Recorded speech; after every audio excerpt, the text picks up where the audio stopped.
사도행전 13장입니다. 1절 3절 1절과 관련하여 독자들은 흥미로운 질문을 제기할 수 있습니다. 1절에서 가장 관심을 끄는 내용은 안디옥 교회 선지자와 교사가 존재했다는 언급이죠. 선지자는 하나님으로부터 받은 계시의 말씀을 회중에게 전달하는 자입니다. 고린도 교회와 에베소 교회를 향한 권면에서도 바울이 선지자의 존재를 언급한 바 있기에 안디옥 교회에 선지자가 있었다는 사실이 크게 문제될 것은 없습니다. 고린도전서 12장 28절 이하 에베소 4장 11절 보세요. 문제는 그들이 누구인가입니다. 누가는 사도행전 11장 27절에서 일단의 선지자들이 예루살렘에서 안디옥으로 내려왔다고 언급합니다. 그들의 정체가 무엇이고 그들이 누구였는가 하는 점이죠. 분명한 것은 안디옥 교회 안에 선지자와 교사들이 존재하고 있었다는 점, 그들이 함께 예배드리고 교회를 섬겼다는 사실입니다. 2절로 인해 어떤 의미에서는 교사보다 선지자의 역할이 더 중요하게 생각될 수도 있습니다. 누가는 1절에서 선지자와 교사의 존재를 동시에 언급함으로써 안디옥 교회 안에 다양한 역할로 교회를 섬기는 사람들이 존재했음을 보여줍니다.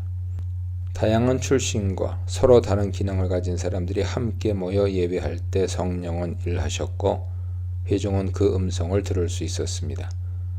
바울의 부르심도 마찬가지죠. 하나님이 바울을 선교사로 부르신 이유를 약속의 성취라는 관점에서 설명할 수 있습니다. 그러나 누가의 관심은 왜라는 질문에 답하는 데 있지 않습니다.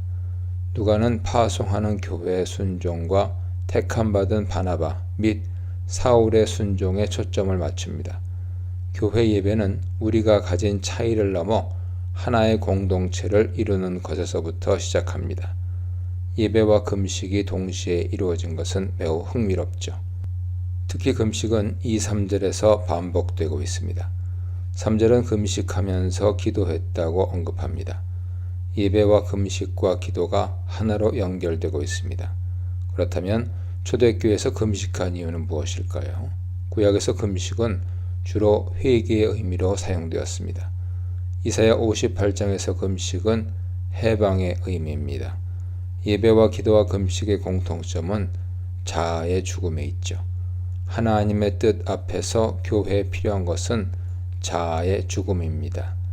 지체 안에서 기능은 다양했지만 단 하나의 지배적인 기능은 존재하지 않습니다. 출신이 저마다 제각각이지만 더 우월한 출신은 없습니다. 교회는 자아의 죽음을 통해 하나됨을 추구해야 합니다. 이것이 예수께서 제자들에게 명하신 것이고 그들이 전해야 할 복음이었습니다.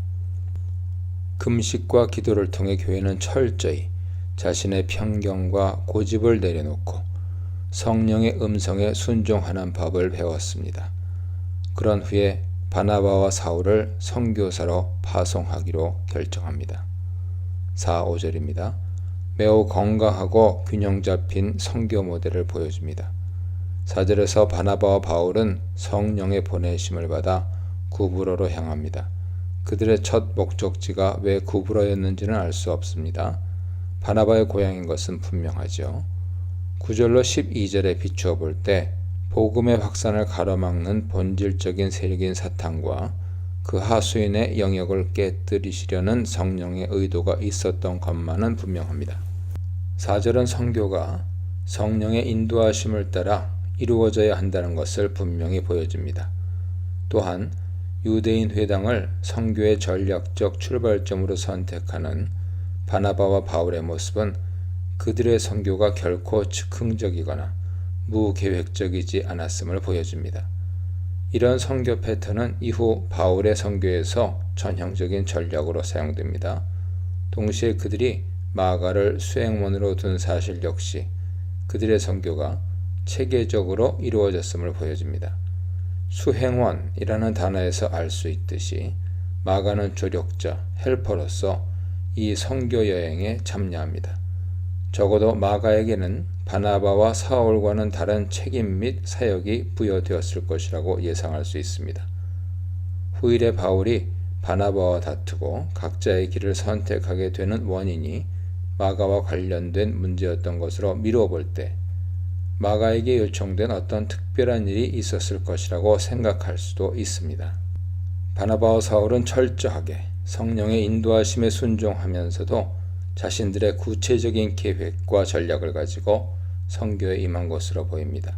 게다가 구브로는 이미 오순절 성령 강림 사건을 통해 그곳 출신들에 의해 복음이 전해진 곳이었습니다. 안디옥의 복음화는 구브로와 구레네 사람에 의해 이루어졌습니다. 6절로 12절입니다. 바울은 하나님의 말씀을 전달하는 참 선지자로 급부상합니다. 누가는 7절까지 이 선교 여행의 리더를 바나바로, 사울을 동역자의 위치에 두었습니다. 그런데 9절에 이르러 누가는 사울의 이름을 바울로 바꿉니다. 동시에 바울을 이 선교 여행의 핵심 인물로 묘사합니다. 바울을 이 여행의 중심 인물로 만들어가는 누가의 문학적 장치에서 바예수라는 거짓 선지자요 마술사와의 대결이 묘사됩니다. 1절에서부터 계속되는 문맥의 흐름을 놓치고 이 단락에만 집중하면 이 단락은 성령과 악령의 대결이라는 뻔한 구도로만 보입니다. 그러나 전체 흐름과 맥락에서 살펴볼 때 이 단락은 바울이 어떻게 이방인 선교 사역의 전면에 부상하게 되는지를 보여주려는 데 그 목적이 있습니다. 이를 위해 누가는 성령의 인도하심이라는 방식을 택합니다. 2절에서 사울은 성령에 의해 따로 세우심을 받습니다. 4절에서 사울은 성령의 보내심을 따라 구브로에서 살라미를 거쳐 바보로 옵니다. 그리고 바보에서 총독 서기오 바울에게 복음을 전합니다. 바울은 성령이 충만하여 총독 서기오 바울의 믿음을 방해하려는 거짓 선지자요 마술사인 바예수와 대결합니다. 이 대결은 성령이 충만한 바울의 승리로 끝나죠. 그런데 흥미로운 것은 말씀 선포를 방해하는 것에 대한 바울의 서슬퍼런 비난에 비해 그 심판이 다소 약해 보인다는 점이죠. 바울은 바예수를 모든 거짓과 악행이 가득한 자요 마귀의 자식이요 모든 의의 원수라고 규정합니다. 그런데 그에 대한 바울의 심판은 얼마 동안만 벌을 받는 것이었습니다.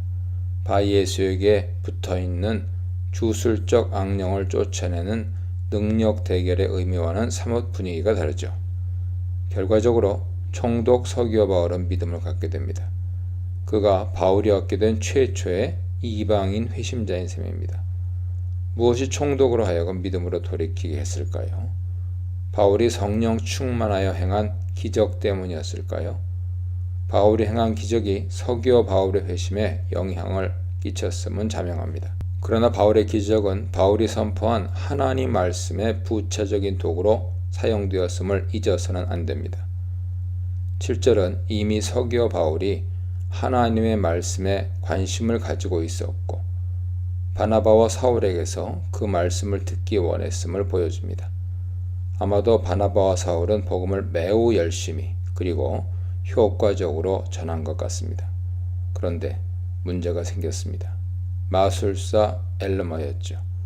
그는 총독에게 조언을 하며 생계를 이어가는 사람이었습니다. 총독이 회심하면 더는 생계를 이어가기 어렵게 됩니다. 그래서 엘르마는 바나바와 사울을 대적하면서 총독이 하나님의 말씀을 받아들이지 못하도록 방해한 것입니다. 바울의 능력 행함은 하나님 말씀이 효력 있게 전달되도록 하는데 그 목적이 있습니다. 능력 대결 자체가 목적이 아니었습니다. 엘르마에 대한 하나님의 심판이 일시적이었던 것은 하나님이 엘르마 역시 돌이키기를 기대하셨기 때문입니다. 어쩌면 바울은 자신의 어리석은 지난날을 떠올렸는지도 모릅니다. 동시에 엘르마를 향해 눈이 어두워질 것을 선포하면서 자신이 하나님을 만났던 때를 생각했는지도 모릅니다. 바울은 하나님 말씀의 능력을 방해하는 엘르마 역시 하나님의 자녀가 될 수 있다는 기대를 포기하지 않았습니다. 땅끝으로 보냄받은 두 일꾼, 땅끝으로 유력한 지도자들을 파송한 교회, 방해를 이기고 선포되는 예수의 복음에 대해 묵상해 보시기 바랍니다. 13절로 15절입니다. 마가 요한으로 인한 선교팀 내부의 어려움에도 불구하고 바울이 흔들림 없이 계속해서 복음을 전하고 있는 장면을 보여줍니다. 누가는 하나님 나라의 복음이 다양한 장애물들을 계속해서 극복해가는 과정 속에서 확장되고 있음을 알리고 싶어 한 것 같습니다. 바울과 및 동행하는 사람들이라는 누가의 표현은 안디옥에서 출발한 선교팀이 매우 급격한 리더십 변화를 겪었다는 사실을 암시합니다. 바나바와 사울에서 시작해서 바울과 바나바를 거쳐 이제는 바울을 제외한 나머지 모두가 단지 바울의 동료로만 묘사됩니다. 어쩌면 이런 변화는 13절에 언급된 마가 요한이 선교팀에 있기를 포기한 이유와도 연관이 있을 수 있습니다. 사도행전 15장 37, 38절에서 바울은 마가의 이탈을 심각한 문제로 본 반면에 바나바는 큰 문제로 여기지 않고 있습니다. 마가의 중도 탈락에도 불구하고 선교팀에는 내부적인 문제나 동요가 전혀 없었던 것으로 보입니다. 적어도 바울의 선교팀은 누가 지도자가 되느냐의 문제에서 매우 자유로웠음을 보여줍니다. 급격한 리더십의 교체에도 불구하고 그들은 부여된 사명이 무엇인지 분명히 알고 있었습니다. 그리고 그들은 기꺼이 다른 가치에는 관심을 기울이지 않기로 작정한 것처럼 보입니다. 선교팀은 긴 여행을 계속해야 했습니다. 1차적으로 바보로부터 버가에 이르기까지 180km에 이르는 여정을 소화했습니다. 버가로부터 비시디아 안디옥까지는 직선거리로만 약 160km에 이릅니다. 비시디아 안디옥은 해발 1097m에 위치해 있는 도시입니다. 따라서 실제로 그들이 이동한 거리는 훨씬 길었고 많은 수고와 위험이 수반된 여정이었습니다. 비시디아 안디옥은 엄밀한 의미에서 비시디아 지역에 있는 도시가 아닙니다. 비시디아를 향해 있는 안디옥이 더 정확한 표현입니다. 바울과 일행들은 산을 넘고 해안가를 따라 이동하면서 실제로는 긴 여정을 이겨내야만 했습니다. 그러나 갖가지 어려움에도 불구하고 그들은 비시디아 안디옥을 향한 선교의 발걸음을 멈추지 않았습니다. 바울과 그 일행이 비시디아 안디옥의 회당에서 복음을 전할 기회를 얻었다는 사실은 선교적 측면에서 상당한 의미가 있습니다. 바울의 선교 전략은 일정한 패턴을 보이죠. 회당이 있는 도시에서는 먼저 회당을 방문하고 그곳 사람들을 중심으로 복음을 전합니다. 안디옥에서도 바울은 그런 패턴을 따릅니다.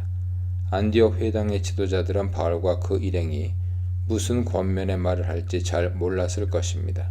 그런데도 회당 지도자들은 바울과 그 일행을 호의적으로 받아들입니다. 아마도 바울과 동료들은 회당에서 복음 전할 기회를 얻기 위해 수많은 노력을 기울였을 것입니다. 바울 일행은 회당에 모인 사람들에게 적대적이거나 공격적인 방식으로 접근하지 않습니다. 그래야 회당에서 말씀 전할 기회를 얻을 수 있기 때문이죠. 이렇듯 복음을 전하는 사람들의 자세와 태도는 매우 중요합니다. 복음을 전할 기회를 얻고 청중의 마음을 열기 위해 전하는 자는 신중하고 겸손한 태도를 견지해야 합니다. 16절입니다. 이 구절은 바울의 영감이 어려있는 설교의 서론입니다. 바울은 비시디아 안디옥 회당에서 첫 설교를 시작합니다. 그는 곧장 설교의 본론으로 들어가지 않습니다. 그는 이미 청중 분석을 끝냈습니다. 비시디아 안디옥 회당에는 대부분 유대인들이 있었을 테지만 그 중에는 하나님을 경외하는 사람들, 수범의 아이들도 있었을 것입니다. 하나님 경외자들은 일반적인 의미에서 유대주의에 호의적이었던 특정 이방인들을 가리킵니다. 누가는 바울이 하나님 경외자들을 자신의 청중으로 충분히 고려하고 있었음을 보여줍니다. 동시에 바울은 청중이 자신에게 집중하도록 최선을 다합니다. 손짓을 함으로써 주의를 환기시키고 회중이 자신의 말에 귀를 기울이게 합니다. 첫 설교라고 보기 어려울 만큼 너무나 자연스럽고 효과적이죠. 가말리엘 문화에서 배운 수사학도 매우 유익하게 쓰였을 것입니다. 자신의 모든 재능, 경험을 동원하여 하나님 말씀을 효과적으로 전달한 것입니다. 17절로 25절입니다. 바울은 출애굽 사건을 설명하는 것에서부터 그의 설교를 시작합니다. 그리고 하나님을 왕으로 모시기를 거부한 사사시대 및 다윗과의 약속을 언급합니다. 바울은 예수가 하나님 약속의 성취이며 세례 요한에 의해 메시아로 확인되었다고 전합니다. 바울의 설교는 베드로의 설교 및 스데반의 설교와 비교됐죠. 바울의 설교와 다른 두 설교의 차이점은 매우 뚜렷합니다. 바울은 하나님의 구속사에 강조점을 둡니다. 이스라엘 민족의 역사를 언급하는 것 같지만 하나님이 패역한 이스라엘을 어떻게 사랑하시고 인도하셨는지를 설명하는데 많은 관심을 쏟습니다. 이 단락에서 가장 핵심적인 표현은 큰 권능으로입니다. 정확히 번역하자면 높은 팔로죠. 이 표현은 출애굽으로부터 다윗 왕조에 이르기까지 하나님이 이스라엘을 어떻게 인도해 오셨는지 알게 합니다. 큰 권능으로 이스라엘을 인도하신 하나님은 참으십니다. 그리고 대적을 멸하시고 땅과 사사들과 왕을 주십니다. 최종적으로 하나님은 이스라엘을 위해 예수 그리스도를 주십니다. 17절로 22절에서 동사들의 주어는 모두 하나님이죠. 이스라엘 백성의 생존 배경에는 하나님의 능력이 있습니다. 다시 말해 하나님이 주도적으로 자신의 백성을 위해 행하시는 능력이 있습니다.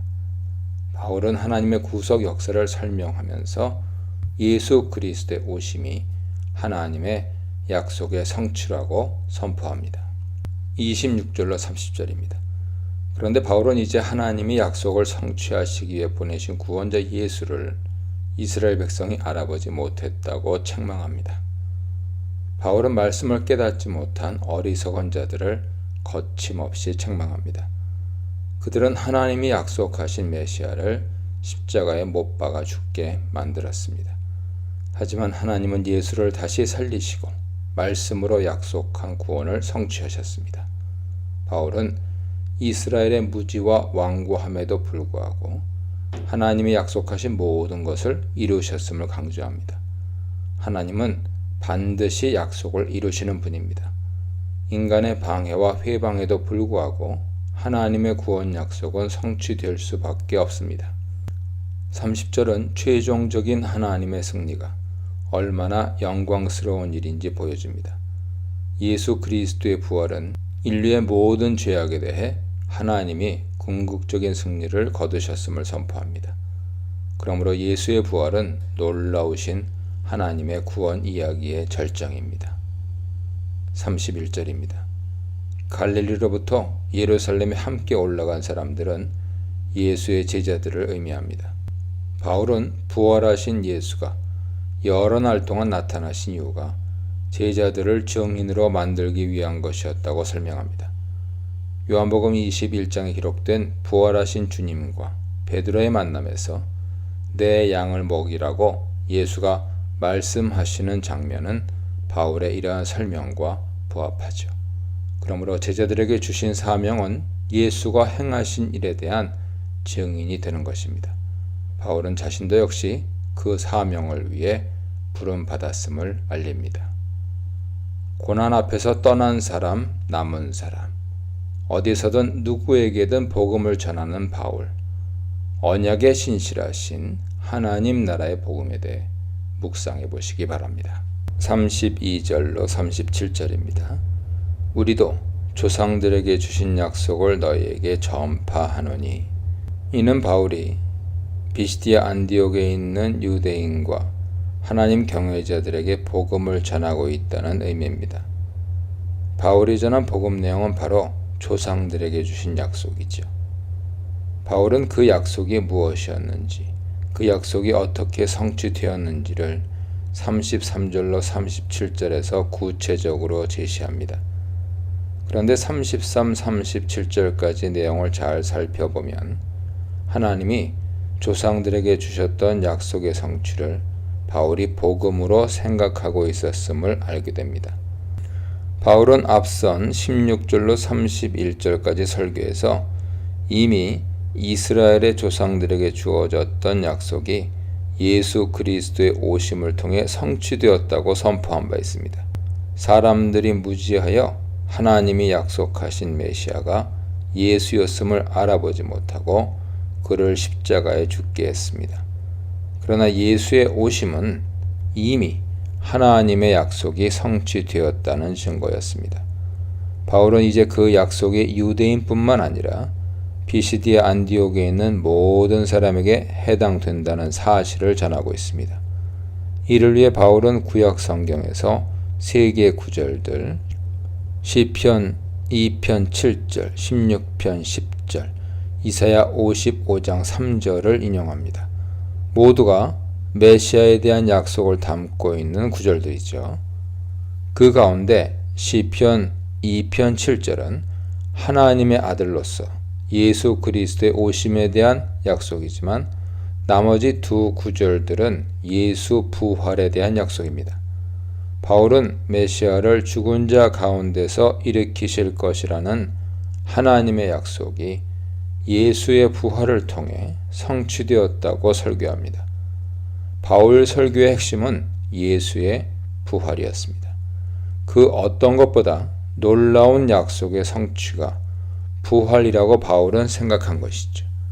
신실하게 약속을 지키셨을 뿐만 아니라 죽음의 권세를 무너뜨리신 그 하나님을 어떻게 믿지 않을 수 있겠냐고 바울은 도전합니다. 적어도 바울에게는 예수 그리스도만이 인간의 모든 죄의 문제를 해결할 수 있는 유일한 대안이었습니다.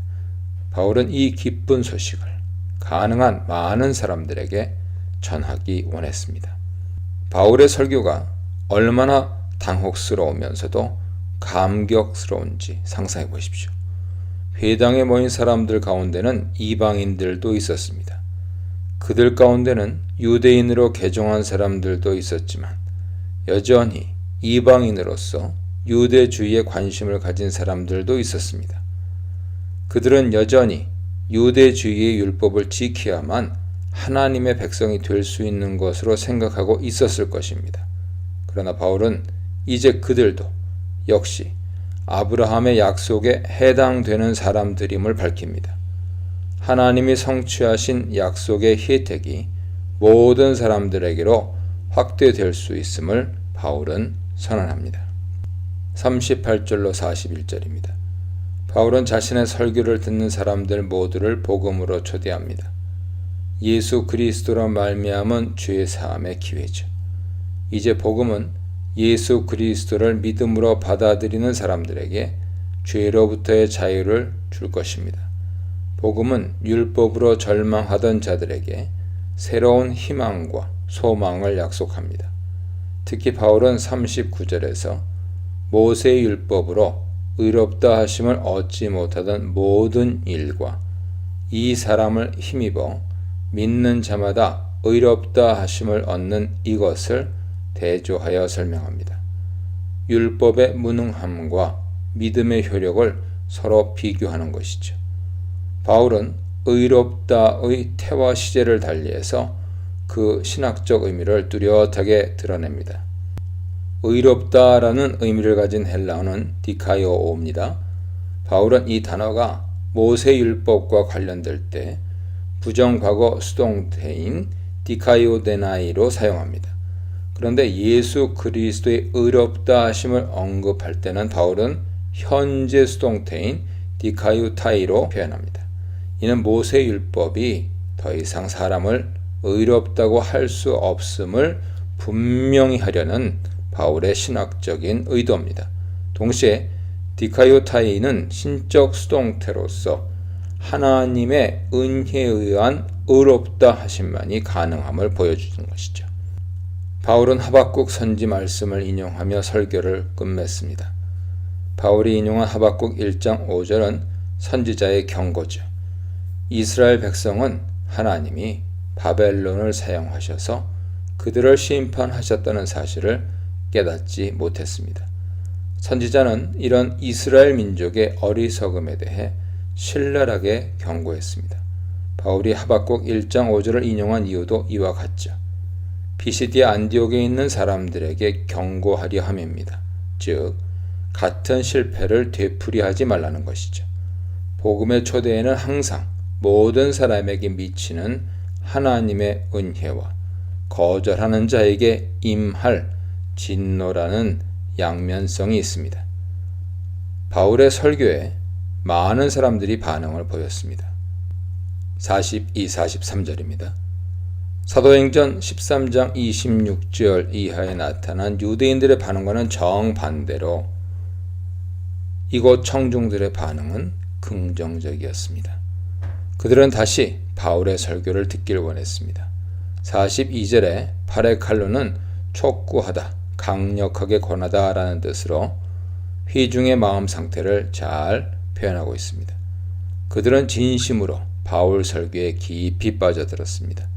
심지어 그들 가운데는 바울과 바나바를 따르는 사람들까지 생겨났습니다. 여기서 따른다는 의미는 제자가 스승을 따른다는 의미와 같습니다. 바울과 바나바는 청중이 하나님의 은혜 가운데 있기를 권면했습니다.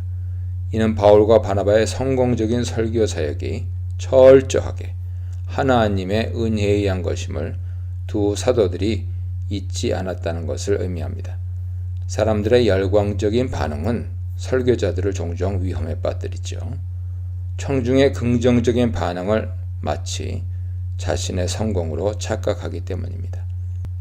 그러나 바울과 바나바는 설교자들에게 좋은 모범을 보여줍니다. 그들은 하나님의 은혜가 아니고는 말씀을 깨닫지도 순종할 수도 없음을 알고 있습니다. 동시에 청중이 오직 하나님의 은혜 아래 순종하기를 가르칩니다. 바울과 바나바가 복음에 반응하는 사람들에 대해 보여주는 태도 역시 좋은 모델입니다. 그들은 복음에 관심을 보이는 사람들과 더불어 말했습니다. 바울과 바나바는 어떤 말을 청중과 나누었을까요? 아마도 바울의 설교는 많은 사람들의 호기심을 불러일으켰을 것입니다. 그들은 궁금한 것이 너무나도 많았습니다. 바울과 바나바는 그들과 더불어 대화를 계속했습니다. 좀 더 정확하게 말하자면 그들은 청중의 질문에 대답했을 것입니다. 이는 이 시대 목회자들에게 필요한 바른 모습이죠. 성도들과 소통하면서 그들의 영적 필요를 채우려는 노력과 헌신이 목회자들에게 요구됩니다. 무조건적인 믿음을 요구하는 것은 올바른 기독교 신앙이라고 할 수 없습니다. 성도들이 가질 수 있는 영적 궁금증들에 대해 꾸준하면서도 따뜻한 태도로 성실하게 답하려는 자세가 이 시대 목회자들에게 필요합니다. 바나바의 헌신에 주목하는 것 역시 중요합니다. 설교는 바울이 했으며 청중의 관심도 바울에게 집중되었을 것입니다. 그런데 청중의 질문에 대답하면서 청중을 격려하고 도전하는 일에는 두 사람이 함께하고 있습니다. 어느 순간 바울의 일행 중 한 사람으로 격화되어 버린 바나바였지만 복음을 전하는 일에는 기꺼이 동역하고 있습니다. 동역자로 산다는 것은 이런 것이죠.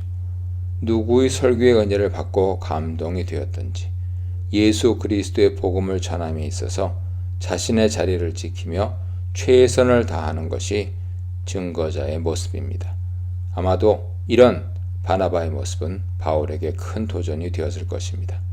안타깝게도 바울은 2차 선교 여행 직전 바나바와 크게 다투고 서로 다른 선교팀을 꾸리게 됩니다.